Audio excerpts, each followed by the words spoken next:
저는 신앙생활을 할 때 고민이 되게 많다라고 말씀드리지 않았습니까? 제가 고등학교 시절에도 믿음에 대해서 참 많이 고민을 했어요.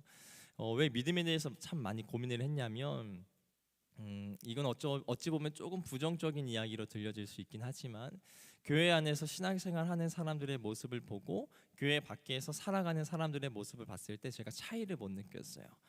교회 안에서도 다투는 모습도 보기도 하고, 그러니까 제가 심지어 어떤 것까지 봤냐면 어, 정확한 이유는 사실 모르겠지만 제가 고등학교 시절이었는데 대예배를 마치고 딱 로비에 나가는데 지사님 두 분이 멱살을 잡고 이렇게 허깅하고 계신 모습을 제가 보면서 은혜 받으셨나? 약간 속으로 그 생각도 하는데 다투는 모습을 제가 본 거예요. 교회 안에서 예배 마치고. 그래서 저게 뭐지? 저게 맞나? 믿음이 뭘까?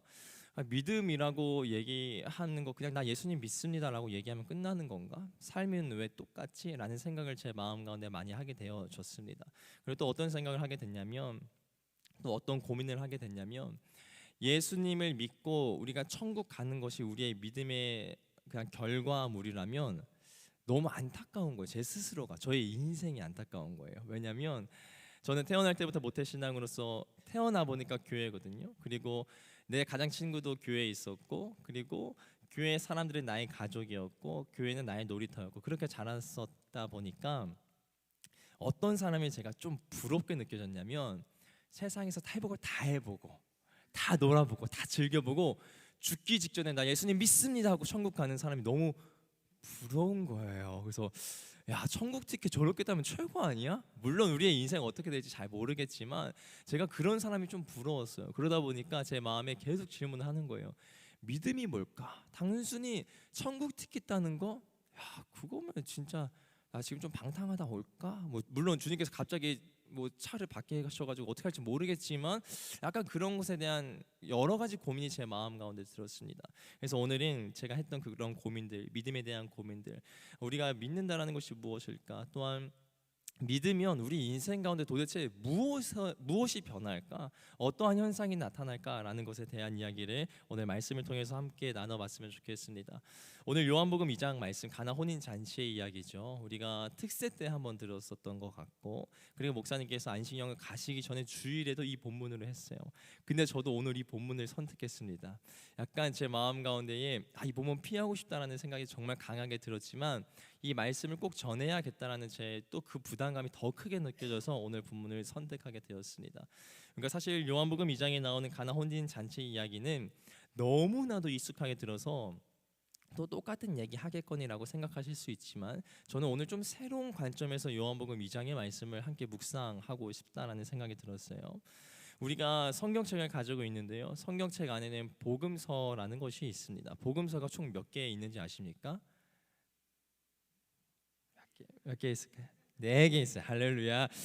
속으로 대답하신 거 맞죠? 네 개 있어요. 우리가 그래서 공간복음이라고 표현하지 않습니까? 같은 것을 바라보고 좀 다르게 해석한 그런 책이라고 이야기를 하는데 공간복음이라고 하는 네 가지의 책, 마태, 마가, 누가, 요한이라고 하는 복음서가 있는데 제가 예전에 이것을 가지고 고등학교 때 생각하면서 무슨 생각을 했냐면 이런 질문을 그때 목사님한테 했던 것 같아요. 목사님, 왜 우리한테 복음서가 4권이나 필요해요? 라고 질문했던 것 같습니다. 성도님들 한번 그런 질문 해보셨습니까? 마태, 마가, 누가, 요한이라고 하는 같은 것을 바라보고 썼던 예수 그리스도의 행적을 담고 있는 책인데 왜 굳이 4개까지 필요할까요? 한 권으로 분량이 좀 부족해서? 그러면 그냥 한 권 분량 좀 길게 쓰면 되지 않을까요? 4개까지 필요한 이유가 무엇일까라는 것에 대해서 제 마음 가운데 좀 질문이 있었어요. 그러다가 한 책을 제가 읽게 되었었는데 그것은 신학교 들어가서 읽게 된 건데요. 어떤 책이냐면 제목이 참 멋있어요. 뭐냐면 내 편의 초상 한 분의 예수라는 책입니다. 한번 보신 적 있으신지 모르겠어요. 다시 한번 들어보세요. 내 편의 초상 한 분의 예수라는 거예요.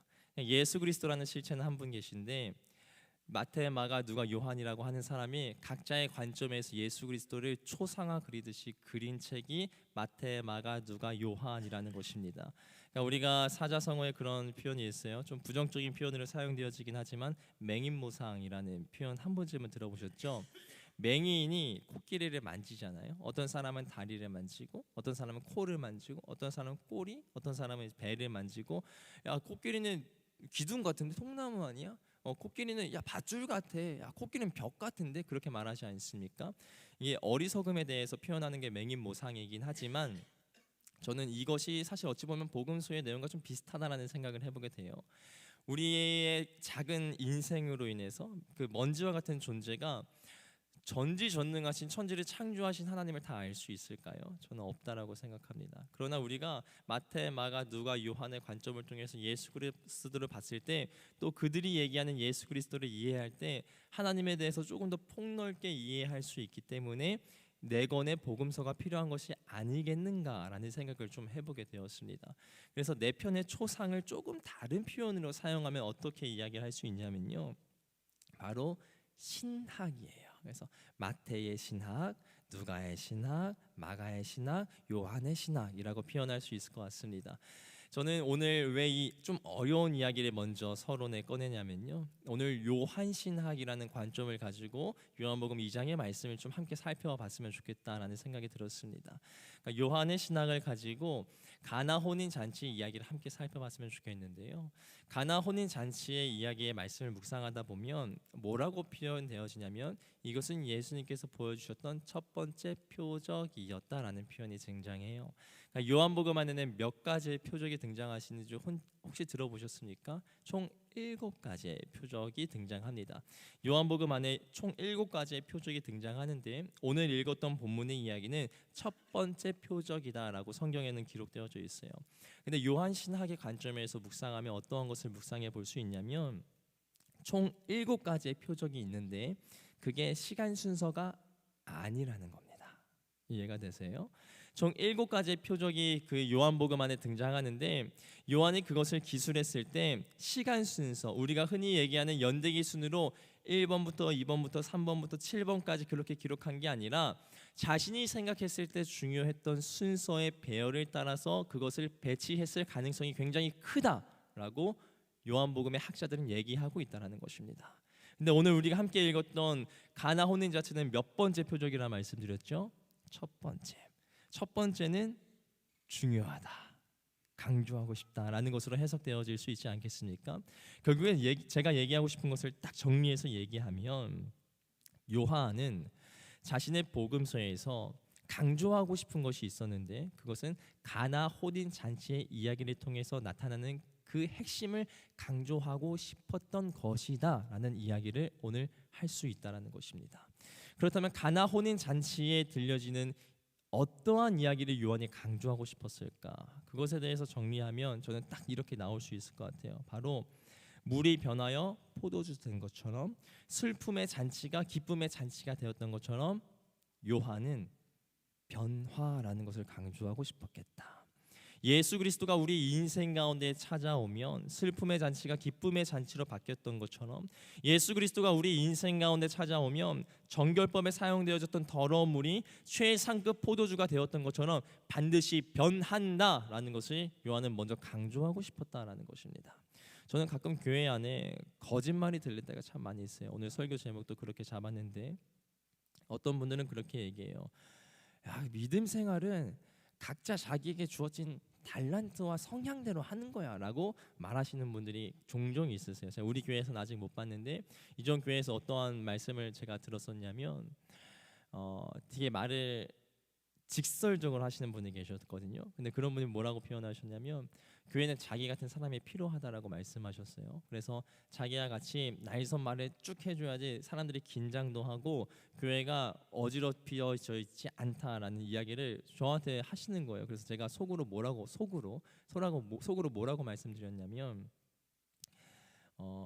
지사님은 편하실 수 있지만 듣는 사람은 힘듭니다. 이렇게 말씀드리고 싶었어요. 차마 말씀 못 드리고 그냥 제 속으로 그렇게 말씀드리고 싶었어요. 그분의 취지는 그거였던 것 같아요. 신앙생활에도 각자 가지고 있는 생각대로 신앙생활하는 거지 변화는 쉽지 않습니다. 사람은 잘 변하지 않습니다라고 이야기를 하시는 것을 보게 됐어요. 근데 정말 그런가요? 우리가 예수 그리스도를 믿으면 각자 가지고 있는 성향대로 각자 가지고 있는 생각대로 예수 그리스도를 믿는 것이 옳다라고 생각하십니까?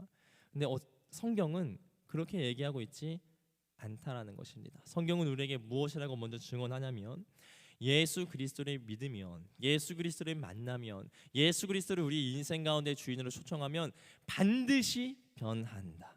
반드시 변한다라고 이야기를 하고 있습니다. 근데 그렇다면 한 번 더 고민해 보고 싶은 거죠. 무엇이 변할까요? 무엇이 변할까? 제가 오늘 우리 유병현 지사님 찬양 인도하시는데 약간 소름이 쫙 돋았어요. 그 이유가 뭐냐면 제가 오늘 설교 때 할 이야기를 딱 먼저 선포해 버리시는 거예요. 그래서 제가 나 설교 내용 안 알려드렸는데 어떡하지? 약간 그런 생각했거든요. 우리 인생 가운데 예수 그리스도를 만나면 무엇이 변할까요? 정체성이 변합니다. 정체성이 변합니다. 우리가 예수 그리스도를 믿어서 우리의 삶의 자리가 물론 환경도 변할 수도 있고 내 마음의 상태가 변할 수도 있고 내 비전이 변할 수도 있고 다양한 것이 변할 수 있겠지만 궁극적으로 우리 인생 가운데 첫 번째로 변화되어지는 것이 무엇이라고 성경은 증언하냐면 정체성이 변한다라는 것입니다. 나를 누구라고 생각하느냐, 그 정체성의 질문이 우리 인생 가운데 변화되어진다라고 우리는 이야기를 할 수 있겠다라는 것입니다. 근데 우리가 원래 어떠한 정체성을 가지고 살아왔을까요? 우리 성도님들께서는 본인을 누구라고 정의하십니까? 우리가 원래 예수 그리스도를 만나기 전에는 어떠한 정체성을 지니고 살았다라고 이야기를 할 수 있을까요? 에베소서 2장 3절의 말씀에 잘 나와져 있는데 그 말씀 한번 같이 읽어봤으면 좋겠습니다. 함께 읽어보겠습니다. 시작. 전에는 우리도 다 그 가운데에서 우리의 육체의 욕심을 따라 지내며 육체와 마음에 원하는 것을 하여 다른 이들과 같이 본질상 진노의 자녀였더니. 아멘. 에베소서는 복음의 압축판이라고 불려지는, 또 복음의 본질이라고 불려지는 아주 중요한 책이죠. 근데 그 복음의 본질이라고 얘기하는 그 2장 가운데에서 주님을 만나기 전에, 주님의 은혜를 입기 전에 우리의 상태를 무엇이라고 얘기하냐면 딱 한 단어로 얘기하고 있는 거예요. 본질상 진노의 자녀였더라. 본질상 진노의 자녀라는 거예요. 근데 본질상 진노의 자녀라는 것을 조금 더 쉽게 표현해 보면 뭐라고 얘기하냐면 내 욕심과 내 원함과 내 정욕과 내 생각과 내 뜻을 앞세우면서 살아가는 삶, 그것이 본질상 진노의 자녀의 인생이라는 것입니다. 우리가 원래 예수 그리스도를 만나기 전에는 그렇게 살았다는 거예요. 근데 저는 그것을 확신해요. 저의 인생도 그랬고 육아를 하면서 참 많이 느껴요. 우리 유겸이를 보면서 이제 자아가 슬슬 성장하고 있는 모습을 보거든요. 그리고 제가 가끔 이런 생각이 들어요. 이 아이를 보니까 본질상 진노의 자녀가 맞구나. 자기 뜻대로 자기의 생각대로 하고자 하는 그 마음을 보니까 너를 보니까 내가 성경을 믿게 됐어. 본질상 진노의 자녀가 맞아. 그런 생각을 좀 하거든요. 우스갯소리로. 걔한테 하진 않고 제 속으로. 그리고 가끔 제 속으로 어떤 생각을 하냐면 오늘도 이제 점심 먹다가 제 안에 뚜껑이 열려져 가지고 제가 조마조마하는 마음으로 밥을 먹다가 이렇게 교회로 왔는데 유겸이 진짜 자기 생각대로 자신의 뜻대로 하려고 해요. 그러면 저는 속으로 어떠한 찬양을 고백하냐면 너 같은 죄인 살리신 주 은혜 참 놀랍다라고 그렇게 축복해주고 저의 모습을 다시 한번 되새겨보는 것 같아요. 근데 우리 모습이 그렇다라는 거예요. 예수 그리스도를 알기 전에는 다 선악과 따먹은 인생 아니겠습니까? 내가 주인이고 내가 선과 악을 구별하면서 내 기준으로 살아가겠다라고 이야기하면서 살아가는 삶의 모습이 우리의 모습이라는 거죠. 그것이 바로 본질상 진노의 자녀의 모습이라는 것입니다. 근데 사사기에서는 그 모습을 뭐라고 표현하냐면 21장 25절 마지막 결론을 이렇게 표현합니다. 함께 읽어보겠습니다. 그때에 이스라엘의 왕이 없으므로 사람이 각기 자기의 소견에 옳은 대로 행하였더라. 아멘. 사사기의 결론이죠. 근데 여기서 보면 참 재밌는 건 이스라엘의 왕이 없었다라고 표현하고 있어요. 왕이 없었나요? 이스라엘의 왕이 없었나요? 왜 없죠?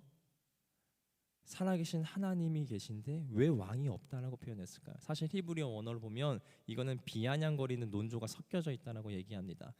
너네 왕이 없어서 그렇게 살아가는 거지? 너네 진짜 왕이 없어서 그렇게 한 거지? 너네 뜻대로 너네 생각대로 그러한 어조가 섞여져 있다는 것입니다.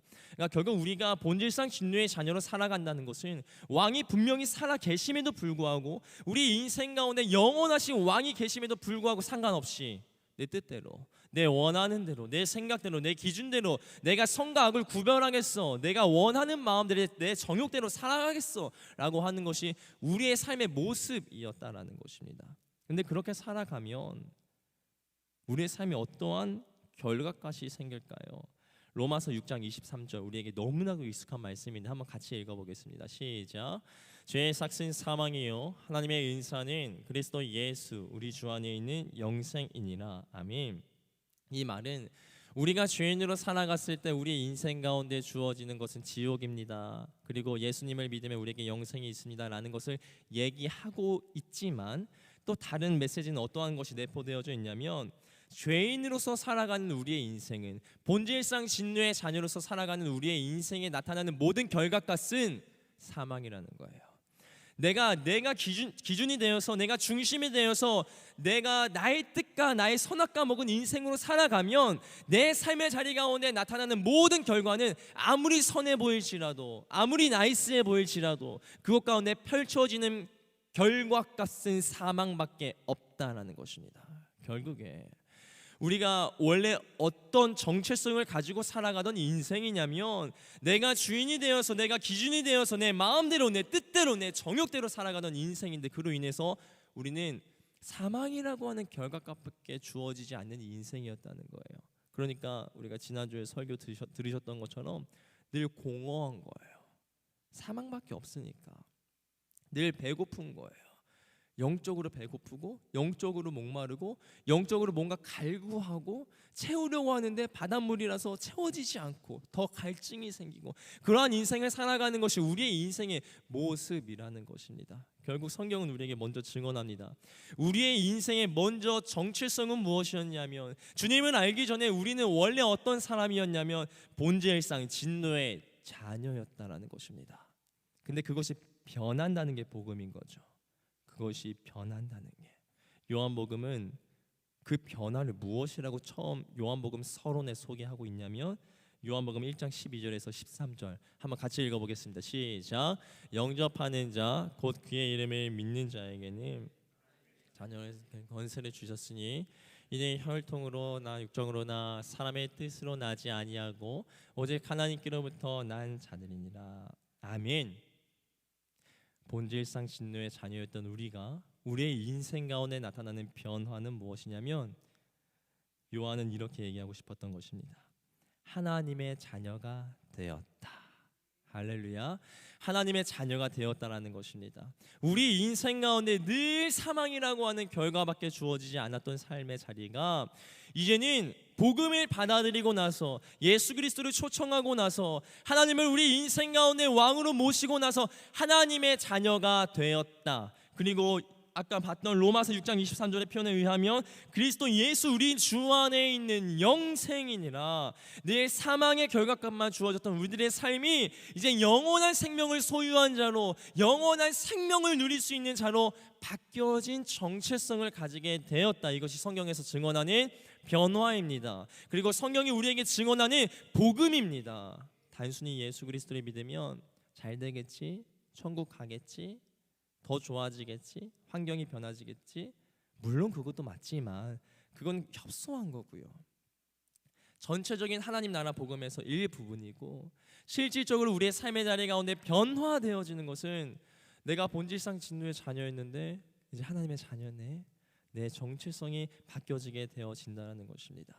이 정체성이 바뀌어지는 거 굉장히 중요하거든요. 왜 그런가 하면 우리는 내가 보고 싶은 대로 봐요. 제가 우리 아이들에게 우리 아동부 아이들에게도 얘기했는데 우리가 같은 A라는 것을 봐도 다 A로 해석하지 않아요. 백인 백색이라고 다 들어보셨죠? 어떠한 하나의 현상을 봐도 사람들이 해석하는 게 다 다릅니다. 100명이 똑같은 걸 봐도 100명이 해석하는 게 다 달라요. 왜 그럴까요? 내가 가지고 있는 기준, 내가 가지고 있는 생각, 내가 자라왔던 환경, 내가 들어왔던 지식들을 기본으로 그것을 바탕으로 보기 때문에 그리고 해석하기 때문에 그렇습니다. 내 정체성이 우리 자리의 가운데에 제대로 세워지면 나의 인생을 해석하는 모습이 달라지게 된다라는 것입니다. 제가 그것을 굉장히 중요하게 생각하고 또 그것을 경험하는 인생을 살게 되어졌는데요. 제가 2주 전에 우리 백세현 목사님께서 우리는 하나님의 강한 용사다 말씀하시면서 자신이 조금 어려웠던 삶의 그 모습들을 좀 간증해 주시지 않으셨습니까? 근데 제가 그것을 들으면서 어떤 생각을 했냐면 이 생각이 딱 먼저 들었어요. 저건 안 돼? 그거였어요. 저건 안 돼? 저는 어떠한 좀 어려움이 제 마음 가운데 있었냐면 내 스스로가 나를 생각하는 것보다 사람의 시선이 너무 중요했던 사람이에요. 그러니까 좀 흔히 표현하면 눈치를 참 많이 봤던 사람이었어요. 과거형입니다. 이제는 그것이 좀 극복되어졌는데 그 이유가 뭔가 곰곰이 생각해 보면 저는 분명히 그 이유를 알아요.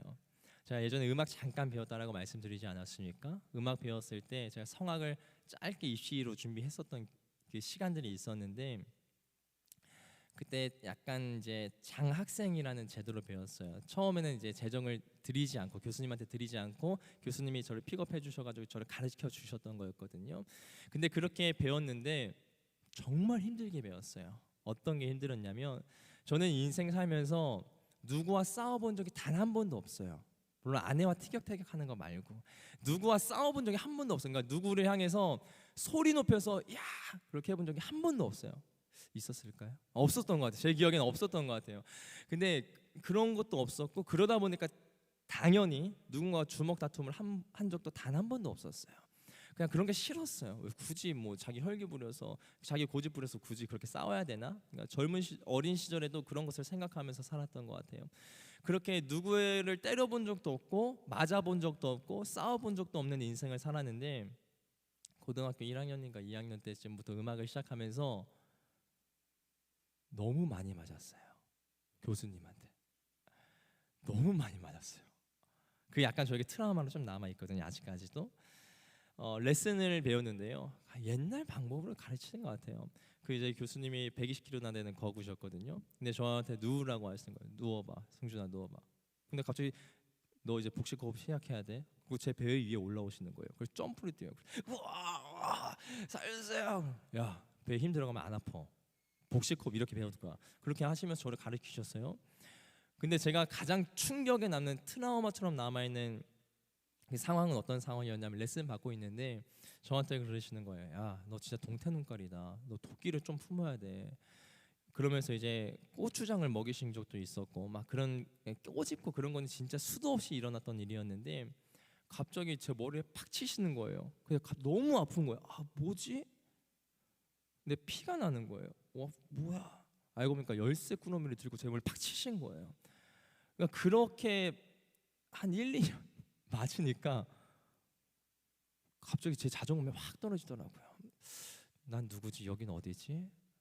여기 나 이렇게 해서 음악을 배워야 되나? 그래서 이제 음악을 그만뒀던 것도 사실 제 마음 가운데 그런 배경도 섞여져 있는데 그러다 보니까 제 마음의 자존감도 낮아졌고 저 사람이 나를 이렇게 생각하면 어떡하지라는 두려운 마음이 제 마음 가운데 굉장히 컸어요. 20대 내내 그러한 인생을 좀 살았어요. 그러다가 제가 신학교 가서 사실 계속 신학을 쭉 하고 싶었던 건 아니었고 제가 사실 상담 쪽으로 좀 전향하고 싶었던 마음이 있었을 때가 있었거든요. 그래서 제 마음의 호기롭게 난 나중에 시카고 대학 가서 상담하고 교수해야지. 약간 그렇게 했던 한 6개월의 짧은 시간이 있었어요. 6개월 길지도 않아요. 6개월 동안 그래서 학교에서 하는 모든 상담 수업들을 다 들었었는데 그 수업을 들을 때 먼저 상담을 해주는 사람이 되기 위해서는 상담을 받아요. 교수님한테. 그래서 그 교수님한테 상담을 받을 때 교수님이 저한테 그렇게 말씀하시는 거예요. 승준아, 너는 너를 어떻게 표현할 수 있을 것 같아? 한번 그림으로 그려볼까? 그러시는 거예요. 그래서 제가 그림을 그렸어요. 사람을 그리고 막 비 오는 날씨 그리고 막 우산 쓰고 있는 모습 그리고 제가 그래서 이 모습이 뭐냐라고 물어보시길래 제가 이렇게 설명드렸어요. 저는 비 오는 날 흰 옷과 흰 신발을 신고 우산을 쓰고 서 있는 사람 같아요 라고 말씀을 드렸어요. 그러면서 제 마음 가운데에는 혹시라도 차가 지나가서 사람들이 지나가서 내 옷에 오물이 튈까봐 두려워서 긴장하고 있는 것이 저의 모습인 것 같습니다 라고 말씀드렸어요. 10몇 년 전 얘기인데도 아직도 기억해요. 왜냐하면 그게 저를 붙잡고 있고 저를 얽매고 있던 저의 마음의 상태였기 때문에 그래요. 혹시라도 누가 나에게 오물이 튀진 않을까? 혹시라도 그로 인해서 누군가가 나를 나쁘게 보진 않을까? 더럽다라고 생각하진 않을까? 라는 그런 생각들이 제 마음 가운데 굉장히 가득 차 있었어요. 이게 언제까지 그랬냐면 사역하면서 목사 안수 받기 전까지 그랬던 것 같아요. 한 7, 8년 사역하면서도 그게 해결되어지지 않았어요. 그래서 사역할 때도 늘 선생님들의 눈치, 위에 담임 목사님의 눈치, 동료 뭐 전도사, 목사님들, 부목사님들의 눈치를 그들이 준 것도 아닌데 제 스스로 그냥 보면서 그렇게 살았던 것 같아요. 그러다 보니까 늘 긴장 상태에 있었고 제가 살이 못 찌는 이유도 약간 그런 경우가 없지 않아 있지 않았겠는가라는 생각을 해보게 됩니다. 근데 그렇게 인생을 살다 보니까 제 마음 가운데에 이게 너무 해결하고 싶다라는 마음이 많이 컸어요. 해결하고 싶다, 극복하고 싶다, 거기에서 자유하고 싶다. 근데 쉽게 되어지진 않더라고요. 그러다가 한 3년 전으로 제가 기억하고 있는데 자유함을 딱 누렸던 시간이 있었습니다. 저는 개인적으로 기도 사역 받는 거를 썩 좋아하지 않아요. 기도 사역이 뭐냐면 아마 아시는 분도 아시겠지만 어떤 분이 그 저를 위해서 기도해 주시고 하나님의 마음을 대변해 주시는 것을 저는 기도 사역이라고 해석해요. 뭐 예언 사역이라도 보고도 표현할 수 있는데 그런 것을 약간 조금 거부했던 모습이 제 마음 가운데 있었어요. 물론 지금은 그것을 거부하지는 않지만 제가 찾아서 받지는 않는 약간 그런 상태이긴 하거든요. 근데 어떤 교회에서 DTS가 있었어요. 그때 어떤 강사님이 제가 정확하게는 기억은 안 나지만 어떤 강사님께서 이제 저를 위해서 이제 기도해 주신다고 하셨어요. 그래서 제가 나 기도 받기 싫다. 나 기도 받기 싫다. 왜냐 거기 얽매일 것 같아가지고. 근데 우리 그때 담임 목사님 사모님께서 그 목사님께 부탁드려서 이제 저를 위해서 기도해 주시고 녹음을 해서 받아다 주신 거예요. 나 굳이 안 받아도 되는데 약간 그 생각 사실 마음 가운데 있었지만 이제 저를 위해서 기도해 주시는 것을 녹음을 해서 이렇게 갖다 주셨어요. 근데 그걸 이제 카톡을 통해서 받았었는데요. 제가 정확하게 기억해요. 그 카톡을 아침에 받고 이제 샤워하기 전에 이 기도가 뭐지? 그냥 샤워할 때 그냥 들으려고 저 샤워하면서 생각 많이 하니까 사우나 가는 거랑 똑같이 그래서 샤워하러 들어가서 그 녹음 틀고 딱 샤워하고 있었는데요. 첫 문장의 기도가 뭐였냐면 목사님 하나님이 목사님을 기뻐하세요. 하나님이 목사님을 당신의 손에 새기셨다라고 말씀하십니다. 어찌 보면 아무것도 아닌 그냥 축복의 이야기인 것 같잖아요. 근데 제가 그 이야기 하나님이 나를 기뻐하신다, 하나님이 자신의 손에 나를 새기셨다, 그 이야기를 딱 듣는 순간 목욕탕에서 무릎 꿇고 통성하면서 기도했어요. 펑펑 울면서 하나님이 나를 기뻐하신다, 하나님 나를 기뻐하신다. 그거면 된 거 아닌가? 그거면 된 거 아닌가? 그러니까 그동안 풀리지 않았던 문제들이 제 마음 가운데 정말 가득했는데 아들아 내가 너를 기뻐한다.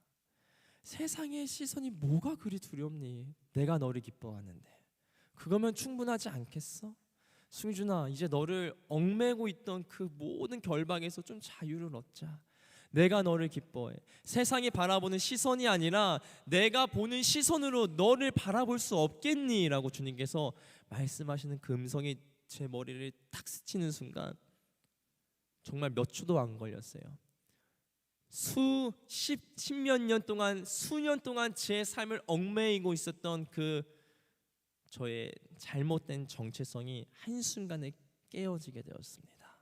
그리고 저는 누군가에 의해서 평가되는 게 내 정체성이 아니라 하나님이 나를 바라보시는 게 내 정체성이구나 라는 것을 깨닫고 자유함을 얻게 되었어요.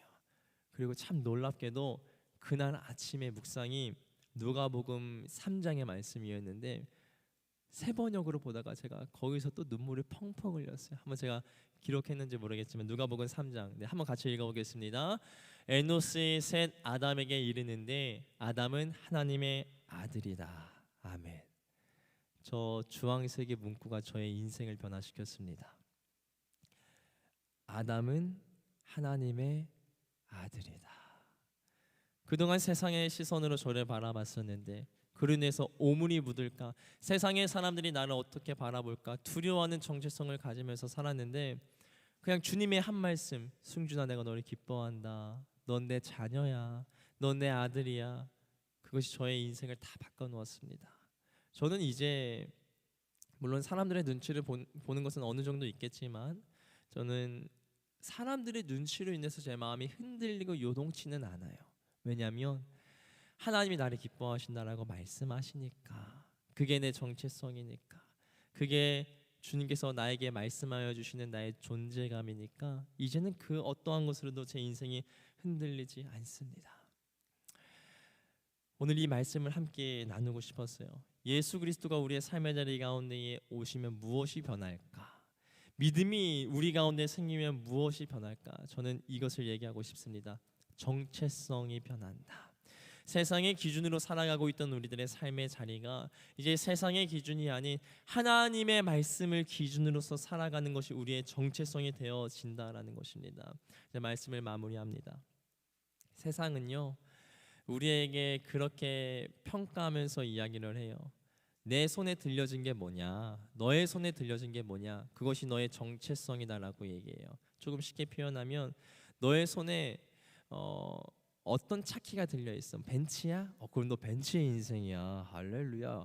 야, 너 어떤 차 끌고, 너 티코야? 그럼 너 티코의 인생이네. 우리 손에 들려진 것으로 우리를 평가해요. 그게 세상의 기준입니다. 쉽게 표현하면 우리가 잘 산다라고 얘기하면 어떤 게 떠오르세요? 저 사람 정말 비전을 가지고 잘 산대 라고 생각하세요? 아니요. 우리 이렇게 생각하잖아요. 야, 저 사람 잘 산대. 그래? 어디 사는데? 무슨 차 타는데? 야, 돈 많대? 무슨 직업 가지고 있대? 우리 그렇게 생각하잖아요. 잘 산다라는 이야기들만 들어보면 우리가 가지고 있는 기준은 돈이잖아요. 세상은 그렇게 평가한다라는 거예요. 우리가 잘 사는 기준을 내 손에 뭐가 들려져 있느냐를 가지고 우리의 잘 삶의 기준을 평가하는데, 하나님은 우리를 어떻게 말씀하시고 어떻게 이야기하시냐면, 너의 손에 들려진 게 너의 정체성이 아니라 너의 손을 붙잡고 있는 나의 손이, 하나님의 손이 너의 정체성이다라고 말씀하십니다. 우리의 손에 아무리 좋지 않은 세상적인 것들이 들려져 있을지라도, 세상에서 봤을 때 세상의 기준으로 아무리 낮은 것들이 들려져 있을지라도 우리가 우리의 정체성과 우리의 자존감을 깎아먹지 아니할 수 있는 이유는 우리의 손을 붙잡고 계시는 하나님의 손이 우리의 정체성이기 때문에 그런 줄을 믿습니다. 우리가 함께 이 시간 찬양하면서 또 기도하며 나아갔으면 좋겠는데요. 우리가 이렇게 알고 있는 찬양의 고백인 줄 압니다. 아버지 사랑 내가 노래해, 아버지 은혜 내가 노래해.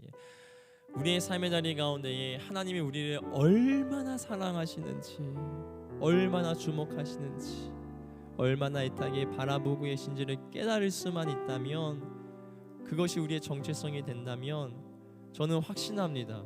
우리의 삶의 자리 가운데 있는 모든 어둠의 영역은 떠나갈 줄 믿습니다.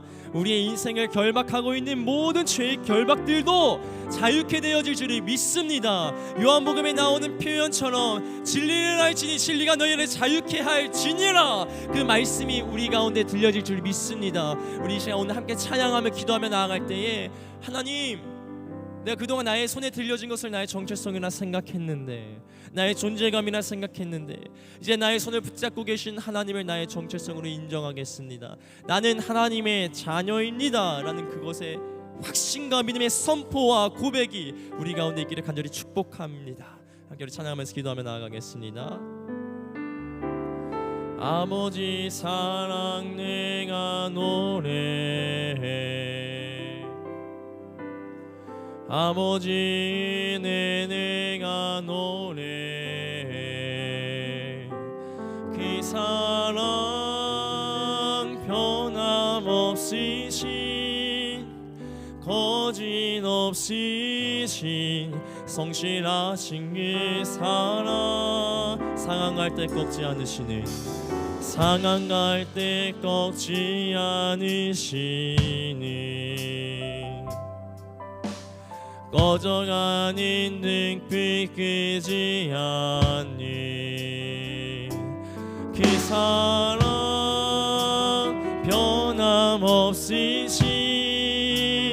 거짓없으신 성실하신 그 사랑,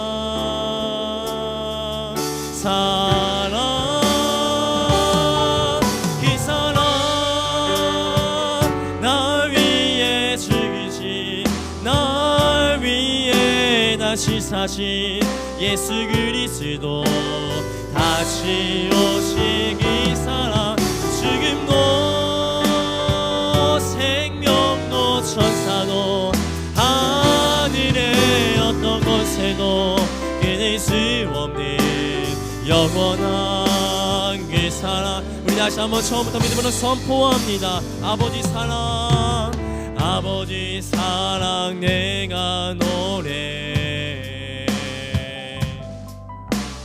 아버지 은혜 내가 노래. 그 사랑 변함없으신 거짓없으신 성실하신 그 사랑. 상한 갈 때 꺾지 않으시니, 상한 갈 때 꺾지 않으시니, 꺼져가는 등불 끄지 않는 그 사랑 변함없으신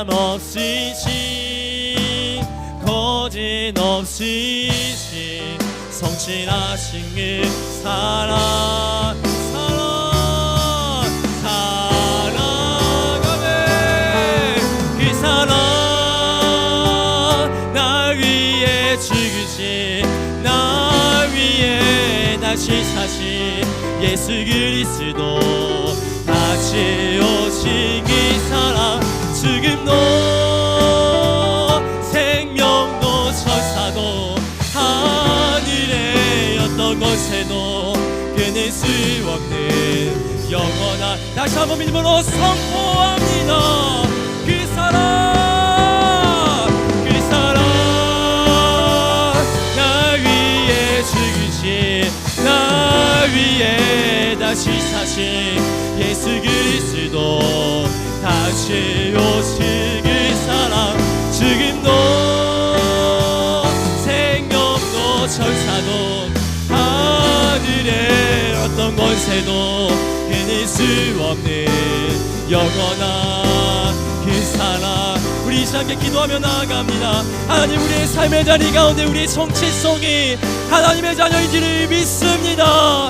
그 믿음대로 살아갈 수 있도록 우리에게 은혜를 더하여 주시옵소서. 주의 이름 한번 간절히 부르짖고 기도하며 나아갑니다. 주여,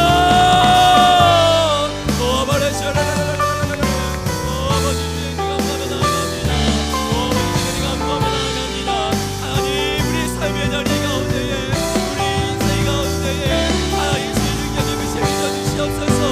분명히 변한다, 분명히 변한다라고 말씀하여 주시는 하나님의 놀라운 은혜를 간구하며 나아갑니다. 주님 말씀하고 나였던 것처럼 우리의 인생을 아버지 더러웠던 물에서 새 포도주가 되어질 줄 믿습니다. 아버지, 어둠의 잔치에서 기쁨의 잔치로 우리의 인생이 변화되어질 줄 믿습니다. 아버지, 충만한 능력을 도와주시므로 말미암아 다시 한번 생명의 빛을 우리 가운데 비춰지게 도와주시옵소서. 우리의 삶의 자리 가운데 있는 모든 열방들, 모든 감동들, 모든 고통들, 아버지,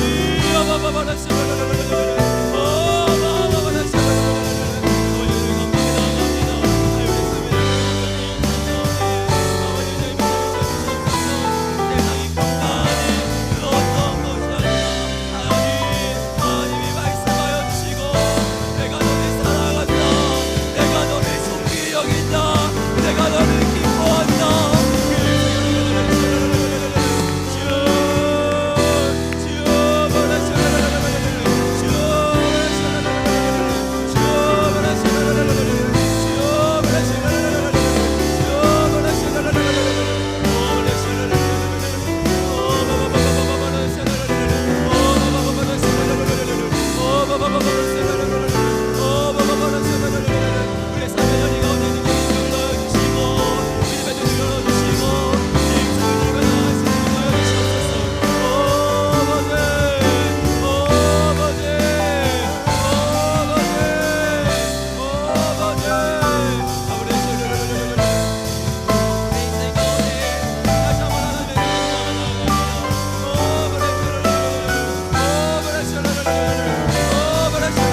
이 시간 제가 믿음으로 선포합니다.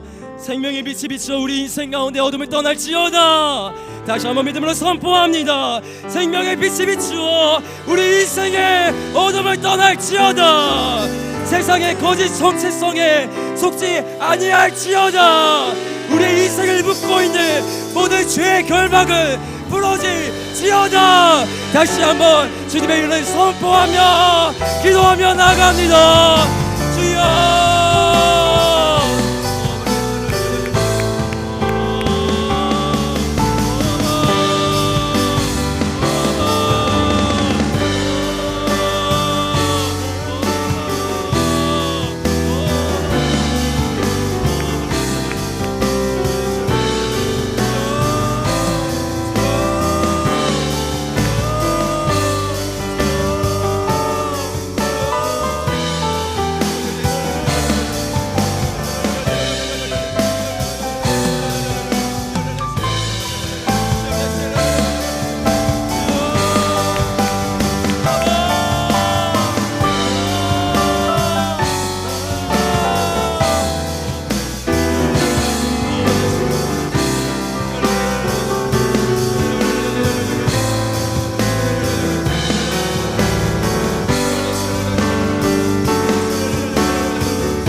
살아계신 아버지,